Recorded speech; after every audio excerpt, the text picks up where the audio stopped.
Yo les gars les filles, on est en Provence pour fêter ses presque 100 abonnés. Truc de fada quand même, 100 abonnés. Bon, on n'y est pas encore, hein, mais bon, allez, on va faire genre c'est fait. On va fêter l'entre-deux, 50 et 100. Je tenais à vous remercier tous, donc des bisous, merci des clochettes, merci tout ça, et pour vous remercier, j'organise un concours international. Donc concours. Les plus anciens de par chez moi, ils seront déçus parce que il y aura pas de t-shirt Marlboro, des autocollants Pionnier, des caleçons JB, des peluches. Mais il y aura que un petit set, la classe à Dallas. La classe à Dallas. Alors, qu'est-ce que c'est la classe à Dallas? La classe à Dallas, il y aura une petite ADC avec une dalle en plâtre résiné, avec des ocres de Rustrel. Rustrel, c'est dans le Luberon, à côté de chez moi, ce qu'on appelle le Colorado provençal.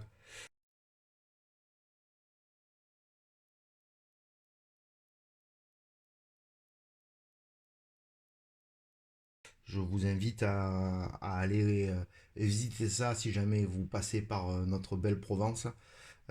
C'est quelque chose qui vaut le détour.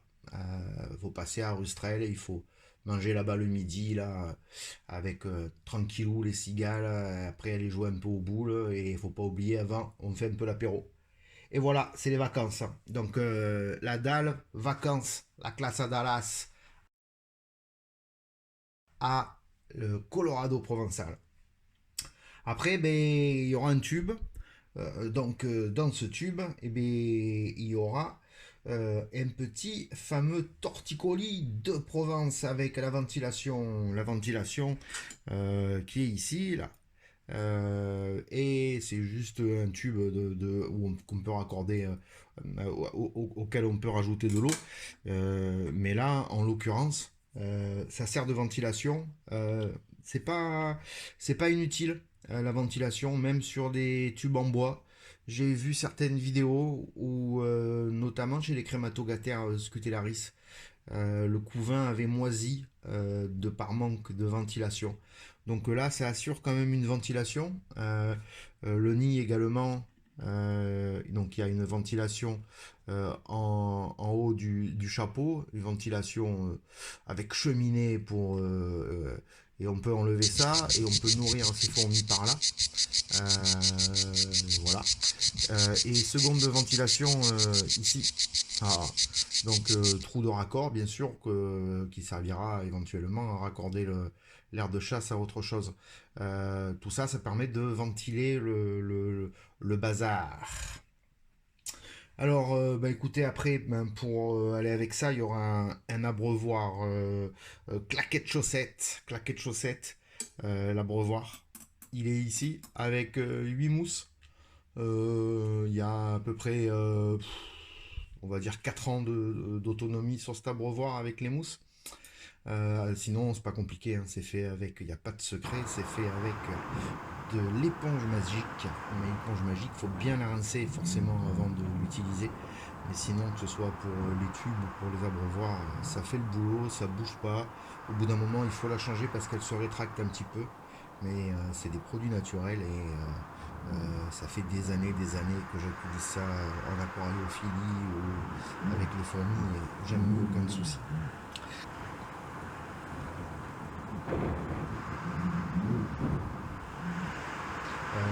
Voilà. Après, il y aura la gamelle Top Chef.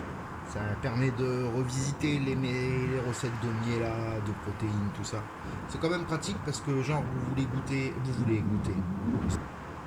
avez goûté et validé plusieurs recettes de miel, mais vous voulez allez tester, voir ce que votre colo ou fondation préfère.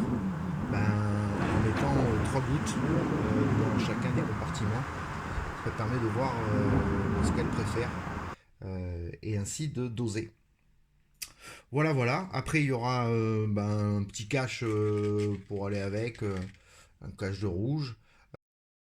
Donc ça, c'est pour le set. Le set qui est à gagner par le grand vainqueur.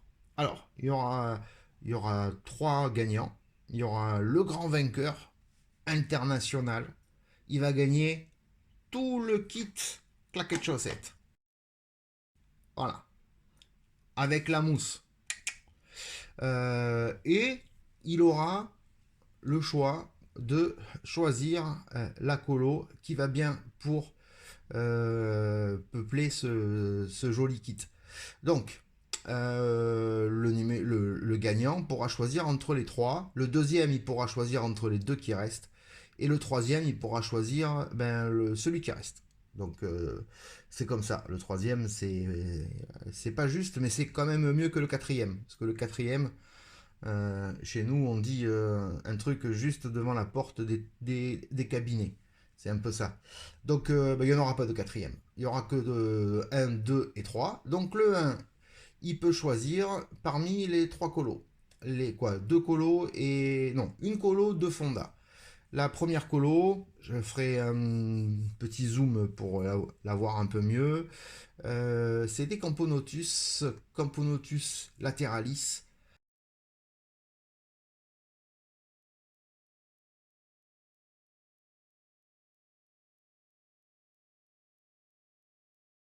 La même espèce qui attaque tous les colis que je reçois en ce moment dans ma boîte aux lettres. Euh, Clin d'œil à quelqu'un qui se reconnaîtra.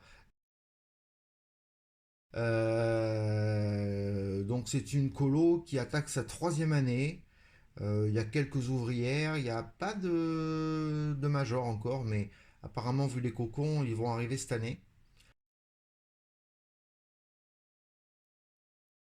Latéralis, c'est pas toujours hyper rapide, mais en tout cas, pour avoir une de 4-5 ans dans le même tube, là je garantis que la colo elle est bien pour rester pendant assez longtemps.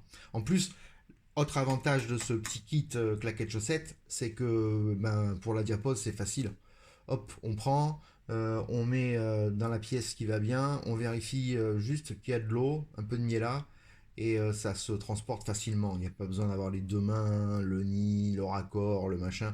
C'est parce que vraiment ça tient, hein, c'est bien, bien, bien. Voilà. Le deuxième, il pourra choisir entre, après, bien sûr, si le premier choisit la Campo Lateralis, une jeune fonda de cette année, quoi de cette année, Gine récolté l'année dernière, le 21 octobre.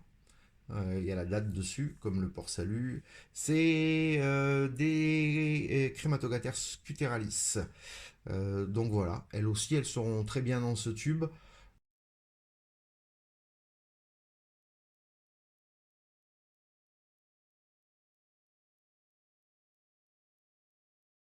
Euh, Problème des crématos, c'est que ben, si tout va bien, à la fin de cette année, voire printemps prochain, le tube il est plein. Donc après, forcément, faudra passer à un plan B. Et puis la troisième, alors c'est une gine avec papier. Ce sera une Camponotus piceus qui vient tout juste d'essaimer, puisque je l'ai récolté le 24 avril.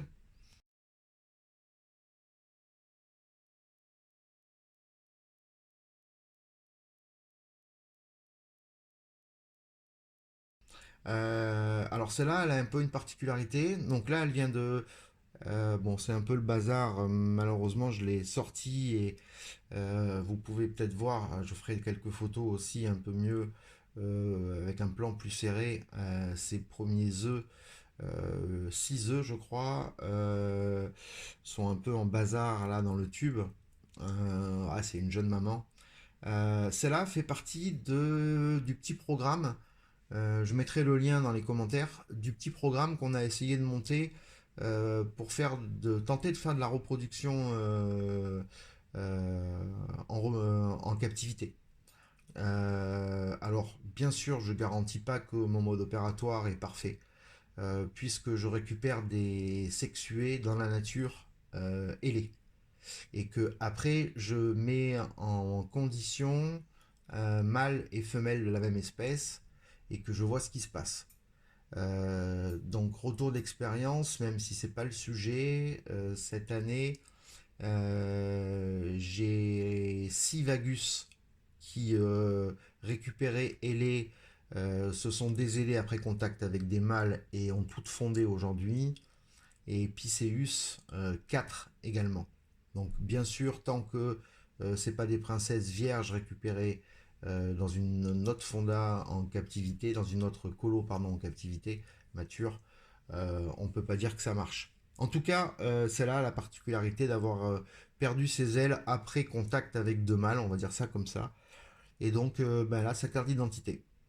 Oh, c'est un petit clin d'œil.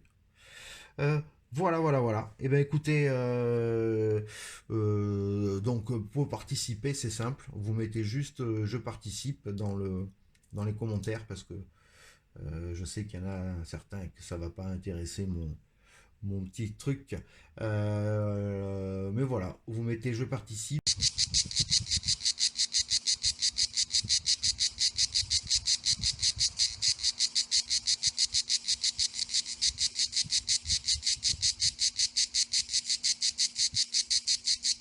Et puis après, ben, le tirage au sort, on verra. En général, c'est mon chien qui fait les tirages au sort. J'ai plus confiance dans l'innocence de sa patte que les robots Google qui sont payés par les gens qui pensent que je m'égare. Allez, merci à tous, les gars les filles, un gros bisou et puis ben coucou.